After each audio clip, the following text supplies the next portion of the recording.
Labas, žinutė tau. Transformuok save. Metas grįžti prie idėjų. 11.11 diena, lapkričio 11. Tikiuosi tau iš tiesų išskirtinė ir pozityvi. Juk kaip pradedi dieną, kaip ją nugyveni, su kokia emocija pasitinki, tokia visa diena ir vakaras. Gyvenimas per trumpas. Liūdėti, pykti, nerimauti. Šią savaitę ypač jaučiamas kelių planetų retrogradiškumas. Tai duoda tokią stagnaciją, laiko stagnaciją. Stagnacija komunikacijoje, bendravime, veikloje, dalykiniuose ryšiuose, kelionėse, mąstyme. Tai metas išgirsti tai, ko nesinori išgirsti. Išvysti tai, nuo ko nutolstame per kasdienybės rūpesčius. Taigi, Jupiterio planeta būtent šiandien, lapkričio 11 dieną, ima judėti atgaline eiga Vėžio ženkle. Ir Jupiterio žinutė mums tai yra grįžk prie šaknų, prie savo užspaustų emocijų, prie pasąmonės reikalų. Išgirsk savo sielą, daugiau empatijos, atjautos. Saugumas yra tavyje, bet neignoruok ir protėvių apsaugos. Taigi iš tiesų palanku ir geras laikas yra sugrįžti į vaikystę, atminti praeitį, tėvus, atminti savo senelius bei prosenelius, pasimelsti, paprašyti jų apsaugos. Taip pat aplankyti gimtas vietas, beje, kas esate išvykę ar nutolę nuo savo tėviškės. Kita planeta Uranas, netikėtumų planeta, mums siunčia taip pat žinutę: nesibaimink pokyčių, nebijok permainų, nusiteik pokyčiams. Urano planeta grįžta į Jaučio ženklą nuo lapkričio 8 dienos ir aktyvina teritorinius, ekonominius, politinius konfliktus.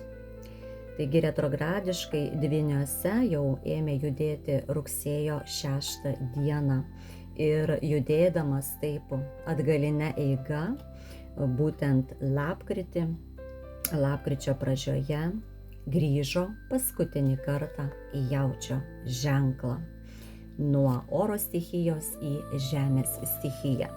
Tai irgi duoda tam tikrus dalykus, tokius sugrįžimus į žemiškas temas, ar ne? Na ir svarbiausia šio įrašo tema tai yra Merkurijaus planetos paskutinis šiemet atgalinis judėjimas, retrogradinis judėjimas, kuris vyksta kartą kas 4 mėnesius ir trunka po 3 savaitės. Taigi, Merkurijaus pagrindinė žinutė judant retrogradinę eigą nuo lapkričio 9 dienos iki lapkričio 29 dienos, tai daugiau tylos, daugiau stebėjimo ir rimties.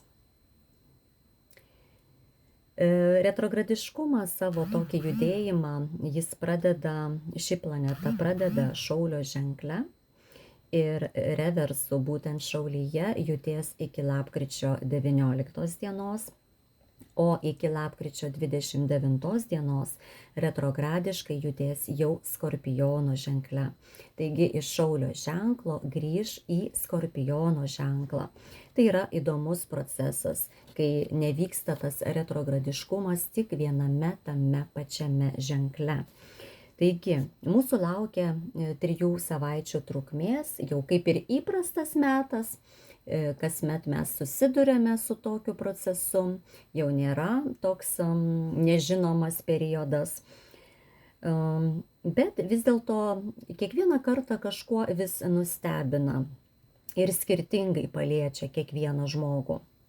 Bet kokiu atveju. Tai džiugu, kad tai yra paskutinis toks grįžimas namo šiemet į save, toks stabtelėjimas ir permąstymas. Taigi iki lapkričio 19, sakyčiau, galiu skirti tuos 2 periodus tokius retrogradiškumo. Tai iki lapkričio 19 rekomenduoju analizuoti savo idėjas bei norus, permąstyti, atkreipti dėmesį. O nuo lapkričio 19 jau paklausk savęs, o ką gali padaryti, ką pakeisti savyje, kad gautum tai, ko trokšti. Kad realizuotum tai, apie ką svajoji, nes tik per vidinį pokytį galimos išorinės galimybės. Ir faktas, kad gyvenimas nesustoja Merkurijui pradėjus judėti atgal. Svarbu tik nusiteikti, kad visose srityse susijusiose su komunikacija, prekyba, informacija, mokymais galimos kliūtis, trukdžiai, vėlavimai, nesusipratimai ir gali strigti dalykiniai, tarptautiniai reikalai, mąstymas lėtės, logika prastės, gebėjimas reikšti mintis taip pat silpnėja ir atmintis silpnėja. Gali šys, tikėtini nesusikalbėjimai, apgaulės, vagystės, buitinės technikos, transporto priemonių gedimai ir problemos kelionėse.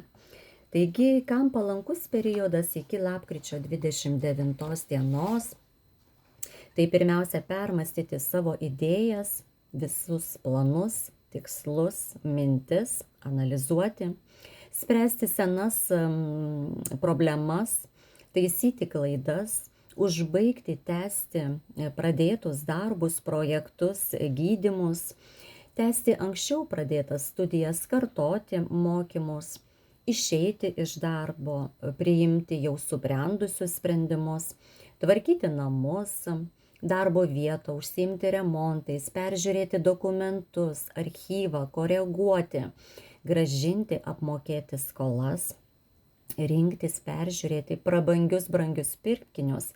Akivaizdu, kad per išpardavimus ar ne lapkritį būtent organizuojami tie visi juodieji penktadieniai ir panašiai. Tai iš tikrųjų yra toks dalykėlis, jeigu jūs jau esate nusižiūrėję kažkokią prabangę prekę, ko jums labai reikia, brangią ar ne, ir norite kažką įsigyti ir sutampa su tuo tokiu Merkurijaus retrogradiniu judėjimu, tai iš esmės, jeigu tai yra didelės padaromos nuolaidos, tai galite vis dėlto įsigyti tą daiktą. Tai pabandykite, taip tikėkimės, kad nepaveiks negatyviai. Taip pat yra geras laikas atnaujinti senus ryšius, susitikti su draugais senais, giminaičiais, su kuriais seniai nesimatėte. Geras laikas kreiptis į psichologą, psichoterapeutą, astrologą, numerologą, nutraukti slegiančius asmeninius ir dalykinius santykius, peržiūrėti socialinius kontaktus, apsivalyti, mažiau kalbėti, daugiau patylėti, transformuoti save per disciplinos valios ugdymą ir daugiau stebėti, ilsėtis, nei veikti.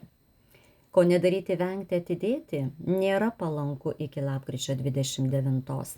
Pradėti nieko naujo. Taip, nei tuoktis, nei įsidarbinti, nei mokytis, nei susipažinti, nei registruoti ar pradėti naują veiklą, kursus, mokymus, verslą, registruoti, kraustytis, keisti gyvenamą vietą, pasirašyti dokumentų, operuotis, neatsakingai keliauti, konfliktuoti ir panašiai.